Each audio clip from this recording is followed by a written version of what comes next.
আল্লাহর নবী রাহমাতুল লিল আলামিনের কেমন চরিত্র। নবীজির দুইজন কন্যা বিয়ে দিয়েছিলেন আবু লাহাবের 2 সন্তানের কাছে, উতবা এবং উতাইবা 2 সন্তানের কাছে।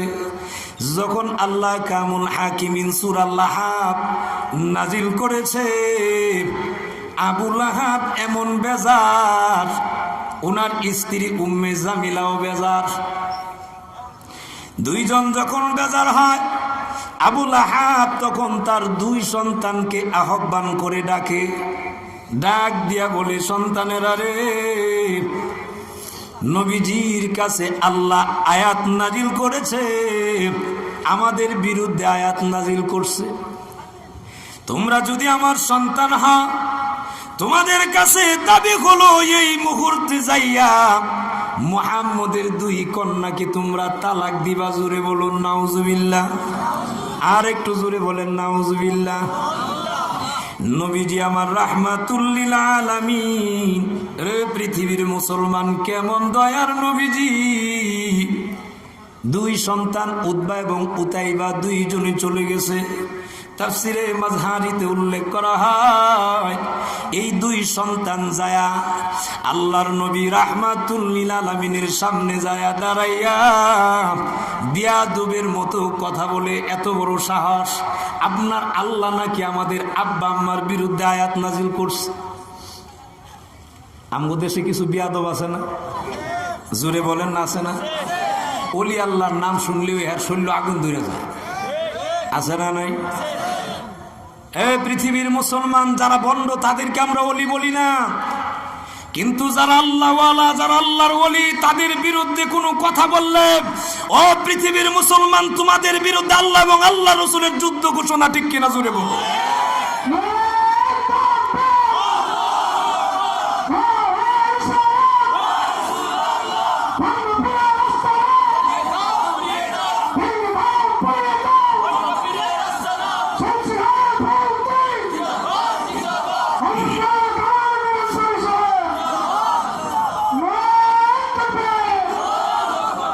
মুসলমান বাবারা, ভাইরা আমার,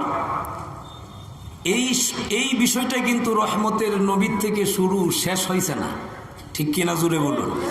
কিয়ামত পর্যন্ত হকপন্থী আল্লাহর রাস্তার মেহমানদেরকে কষ্ট দিবে, এটাই স্বাভাবিক। আর এটাও হলো ইমানের পরীক্ষা। ঠিক কিনা জোরে বলুন। আর একটা আওয়াজ দিয়ে বলুন ঠিক কিনা। ভাইরা আমার,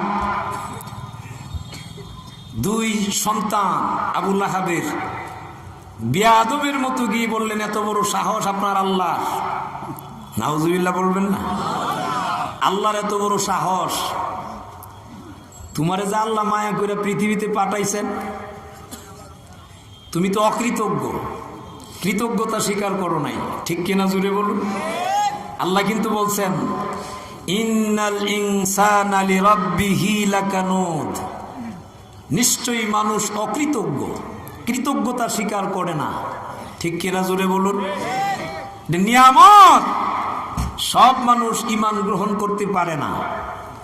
ঈমানের দৌলত, এটা হলো আল্লাহর পক্ষ থেকে একটা খাস নিয়ামত। ঠিক কিনা জোরে বলুন। বিয়াদবের মতো বললেন, এত বড় সাহস আপনার আল্লাহ, যেহেতু আমার আব্বা আম্মার বিরুদ্ধে আয়াত নাজিল করছে, আমরা চিন্তা ভাবনা করে দেখছি আপনার 2 কন্যারে আমরা তালাক দিলাম। আরো জোরে। নবীজির মনে কষ্ট লাগে নাই? কষ্ট আছে না নাই? 2 মেয়েরে তালাক দিছে, এতটা কষ্ট হয় না। কিছুক্ষণ পরে এই 2 সন্তানের এক সন্তান নবীজির দেহ মুবারকের, পোশাক মুবারকের মধ্যে টাচ করছে, হাত দিছে। ও মুসলমান, নবীজির জামা মুবারকে যখন ধরেছে, বিয়াদবির কত বড় চরম সীমানা। ও মুসলমানেরা, জেনে রাখবেন, কিছু মানুষ রূপী শয়তানের দলেরাও আল্লামা ফজলুল সাহেব কিবলা রাহিমাহুল্লাহর উপর আক্রমণ করেছিল। ঠিক কিনা জোরে বলো। আল্লাহর ওলি সাহেব কিবলা রাহিমাহুল্লাহ নিজের শরীরের রক্ত দিয়ে সেদিন বুঝিয়েছিলেন আমরা নবীর আদর্শে গড়া সৈনিক, ঠিক কিনা জোরে বলুন। ও পৃথিবীর মুসলমান, আল্লাহর নবী রহমতের নবীকে তায়েফের জমিনে সেদিন বেঈমান কাফেররা রক্তাক্ত করেছিল। আল্লাহর নবী রহমতের নবী তাদেরকে ক্ষমা করেছিলেন, আল্লাহর নবী তাদেরকে মাফ করে দিয়েছিলেন। আল্লামা ফুলতুলি সাহেব কাবলা রাহিমাহুল্লাহ ওই ঘটনাতেও সেই গন্ধ খুঁজে পাওয়া যায়, ঠিক কিনা জোরে বলো। আমরা সেই নবীর সৈনিক, যেই নবীর আদর্শ আমাদের ভিতরে আছে না নাই? আমাদেরকে মানুষ গালি দিবে, আমরা তাদেরকে প্রতি উত্তরে গালি দেই না। আমরা এমন সৈনিক, আমাদেরকে গালি শিখায় নাই, আমরা শিখেছি প্রতি উত্তরে তোমাকে ভালো ব্যবহার দিয়ে তোমার চরিত্রের সংশোধন করা। আর একটা আওয়াজ দিয়ে বলুন ঠিক কিনা। ও মুসলমান, এজন্য নবীকে খুলুকে আযীম আল্লাহ পাক রব্বুল আলামিন দিয়েছেন। খুলুক তিন প্রকার, আর খুলুকে আযীম এমন জিনিস যেটা মাপার যন্ত্র এই পৃথিবীতে নাই। সুবহানাল্লাহ জুড়ে বলুন। মুসলমানেরা, আল্লাহর নবী রাহমাতুল লিল আলামিন দয়ার নবীজি তখনও রাগ করেন নাই, গুসা হন নাই। এরপরে দুই সন্তানের একজন ডাক দিয়ে বলে, ও আব্দুল্লাহর ছেলে মুহাম্মদ, সকলে পড়ুন সাল্লাল্লাহু আলাইহি ওয়াসাল্লাম। ও মুহাম্মদ, আমরা কিন্তু তোমাকে একটা জিনিস বলে দেই, তোমার আল্লাহর এত বড় সাহস কেমনে হয়? এত বড় সাহস কেমনে হয়? আমার আব্বা হলো একজন লিডার, মক্কা নগরীর একজন নেতা। আমার আব্বার বিরুদ্ধে কোরআনের আয়াত নাজিল করে, এটা আমরা মানতে পারি না। নবীজির সাথে যখন বেয়াদবি করা হয়, আল্লাহকে যখন গালি দেওয়া হয় রে, আল্লাহর নবী রাহমাতুল লিল আলামিন তখন হৃদয়ে কষ্ট পায়। নবীজি আমার রাহমাতুল লিল আলামিন চক্ষু মুবারকের পানি মুবারক ছেড়ে দিয়া কান্দে আর ডেকে বলেন, আল্লাহ আমার দুইটা কন্যা সন্তান রে তালাক দিয়েছে। ওগো আল্লাহ, আমার হৃদয়ে কষ্ট হয় নাই, আমার জামা ধরেছে, আমার কষ্ট হয় নাই, কিন্তু আমার সামনে আপনি আল্লাহকে যখন গালি দিল, আমার সহ্য হয় নাই, আমার কলিজায় আঘাত লেগেছে। আল্লাহর নবী রাহমাতুল লিল আলামিন দয়ার নবী মায়ার নবীজির সাথে সাথে আল্লাহর দরবারে হৃদয় থেকে বললেন, প্রভু গো, এই দুইজনের একজন যিনি আপনারে গালি দিছে, তার বিরুদ্ধে আপনি আপনার কুকুর সমূহ থেকে একটা কুকুর তাদের পিছনে লেলায়া দেন। চিৎকার মেরে বলুন সুবহানাল্লাহ। আর একটু জোরে বলুন আল্লাহু আকবার। আল্লাহর নবী রাহমাতুল লিল আলামিন দয়ার নবীজি যদি কারো জন্য ভালো দোয়াও করে গো, সাথে সাথে আল্লাহ গ্রহণ করে নেন, কবুল করে নেন। আবার যদি আল্লাহর নবী রাহমাতুল লিল আলামিন দয়ার নবীজি মায়ার নবীজি বদ দোয়াও করেন, সাথে সাথে আমার আল্লাহ কবুল করে নেয়। যেই দোয়া করছে এই দোয়া আল্লাহ কামুল হাকিমিন গ্রহণ করেছে। এই সন্তানগুলো সিরিয়াতে ব্যবসা বাণিজ্য করত। মক্কা নগরী থেকে সিরিয়াতে ব্যবসায়িক কাজে যখন রওনা হয়েছে, ব্যবসার কাজ কমপ্লিট, আসার পথে উতবা আসার পথে তখন তার এই হৃদয়ের ভিতরে একটা বিষয় জাগ্রত হলো, ভয়, যে নবী উনি যদি দোয়া করছে, যেই দোয়া করছে এটা নিশ্চিত কবুল হয়ে যাবে। চিৎকার মেরে বলুন সুবহানাল্লাহ। তাদের ভিতরেও এই চিন্তা আছে না নাই? যেহেতু এই দোয়া করছে তার ভিতরে চিন্তা।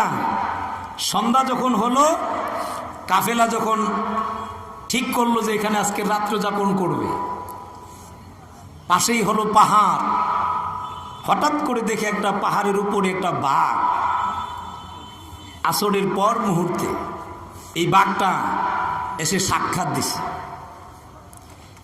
এখন আবু লাহাবের সন্তানের হৃদয়ের ভিতরে কষ্ট বাড়ছে না কমছে? এখন তার ভিতরে ভয় আরো বেশি বাড়ছে। কারণ বাঘের যে চাওয়া, এই চাওয়া ভালো না। লক্ষণ ভালো না। এই চাওয়া দেখে ওনার হৃদয়ের ভিতরে এমন ভয় জাগছে। তার যে সঙ্গী সাথীগণ, এদেরকে তখন ডাক দিয়ে বলে, ও আমার সঙ্গীরা, আমার কেন যেন ভয় হচ্ছে, কারণ আমি মুহাম্মদ রাসূলুল্লাহ সাল্লাল্লাহু আলাইহি ওয়াসাল্লাম ওনার সাথে বিয়াদবি করেছিলাম। আমার এখন ভয় হচ্ছে, কারণ এই ভাগ যখন এসে সাক্ষাৎ দিল, আমার হৃদয়ে কেমন যেন একটা কম্পন শুরু হচ্ছে। সাথী সঙ্গীরা বলেন, আপনি হলেন আমাদের নেতার ছেলে, আপনাকে কি আর আমরা এমনি ছেড়ে দিব? আপনি ভয় করবেন না। আমাদের দেশের কিছু মানুষ আছে নাস্তিক, আছে না নাই? আরেকটা আওয়াজ দিয়ে বলুন, আছে না নাই? কোরআনের কথাগুলো বললেই তাদের কলিজায় আঘাত লেগে যায়, ওলি আল্লাহদের কথা বললেই তাদের কলিজায় আঘাত লেগে যায়। ঠিক কিনা জোরে বলো। ও মুসলমানেরা, জেনে রাখবেন, যাদের কলিজায় কোরআনের কথা শুনলে আগুন লেগে যায়, ওলি আল্লাহদের কথা বললে আগুন লেগে যায়, এতে বোঝা যায় এরা আবু জেহেল আবু লাহাবের উত্তরসূরি। ঠিক কিনা জোরে বলো। এটা প্রমাণিত। এবার তার সঙ্গী সাথীরা খুব ঠিক মতে বললেন, না, আপনি আমাদের লিডার, নেতা, নেতার ছেলে, নেতা, আপনাকে তো আমরা এমনি ছেড়ে দিব না। আপনার জন্য আমরা যেখানে থাকলে আপনার নিরাপদ হবে এই ব্যবস্থাটা আমরা করে দিব। নিরাপদের মালিক কে? আরো জোরে।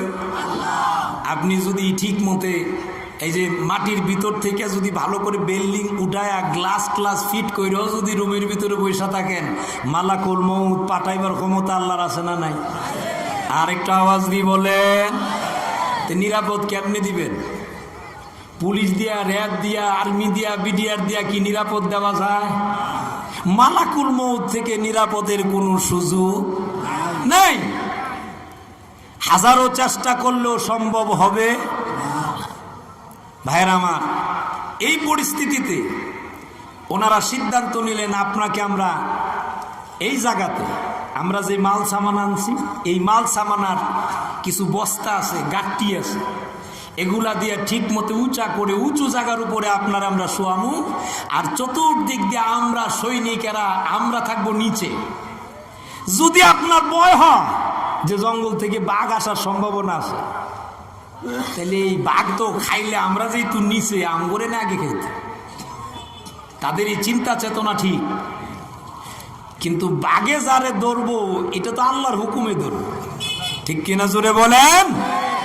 ইন্না বাতশা রাব্বিকা লাশাদীদ। আল্লাহর ধরা বড় শক্ত ধরা। আল্লাহ ধরলে আর ছাড়বো? আল্লাহর ধরা বড় কঠিন ধরা, শক্ত ধরা। ও মুসলমান, কোটি কোটি টাকা থাকলেও আল্লাহ যদি বলেন যে তোমার আমি একটা রোগ দিলাম, এই রোগে শেষ, কোটি কোটি টাকা বিনাশ। রোগ থেকে যদি আল্লাহ মুক্ত না করেন, পৃথিবীর ডাক্তার কবিরাজ যা আছে সব একত্রিত করে মেডিসিন যা আছে সব খাওয়াইলেও রোগ থেকে ভালো হওয়া যাবে? বল, একেবারে উঁচু জায়গার উপরে বস্তা দিয়া একেবারে উঁচু জায়গার মধ্যে নিয়ে শোয়া দিছে।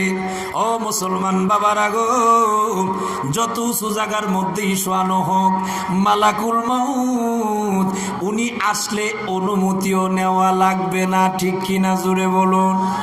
ও মুসলমান বাবারা, রাত যখন গভীর হলো, রাত গভীর হওয়ার পর জঙ্গলের ভিতর থেকে একটা বাঘ, ওই বাঘ তখন আগমন করা শুরু হয়ে যায়।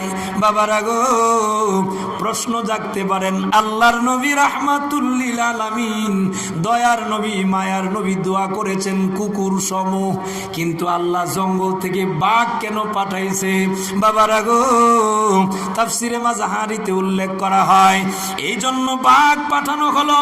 বাঘ আর কুকুরের সুরত দেখতে একই রকম।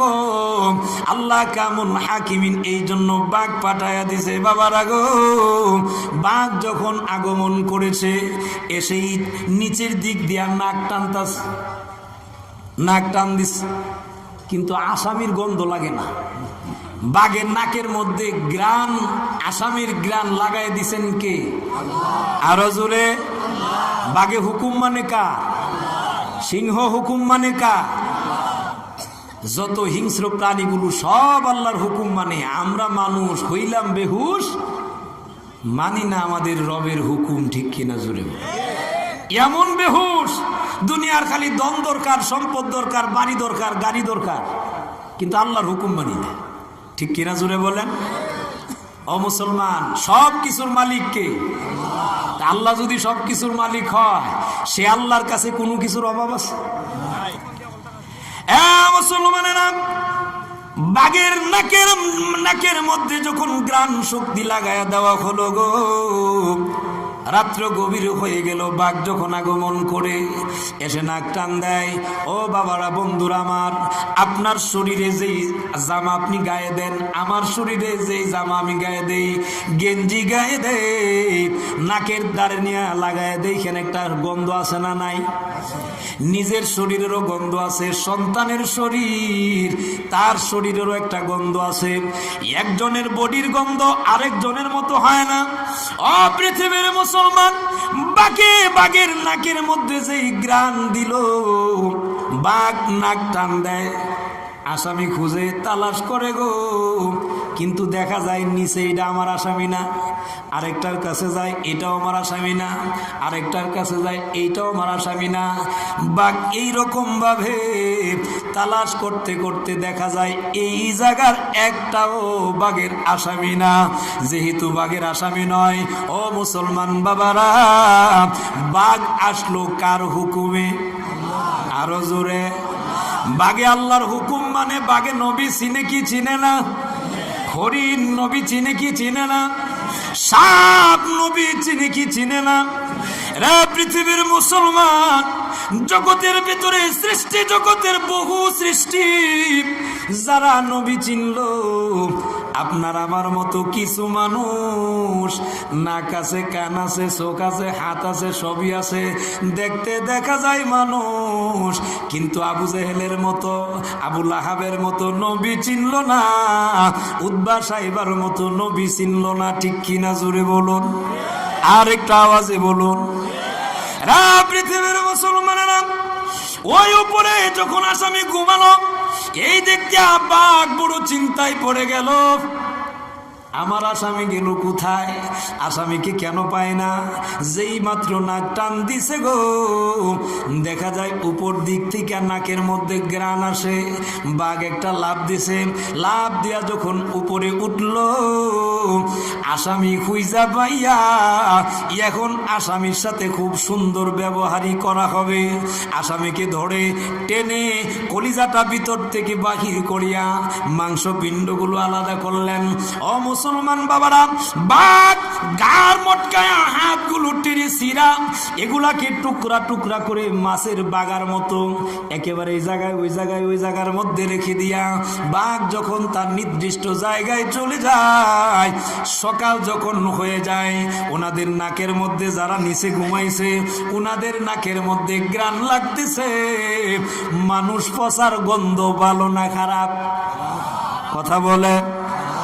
এত খারাপ গন্ধ নাকের মধ্যে যখন লাগা শুরু হয়, ও মুসলমান বাবারা গো, আল্লাহর নবী রাহমাতুল লিল আলামিন, দয়ার নবী, মায়ার নবীজি রাহমাতুল লিল আলামিন, সকল সৃষ্টির জন্য রহমত, আল্লাহর নবীর সাথে বেয়াদবি যদি পৃথিবীর কোনো মানুষ করে, আমার আল্লাহ কিন্তু সহ্য করতে পারে না। ঠিক কিনা জোরে বলুন।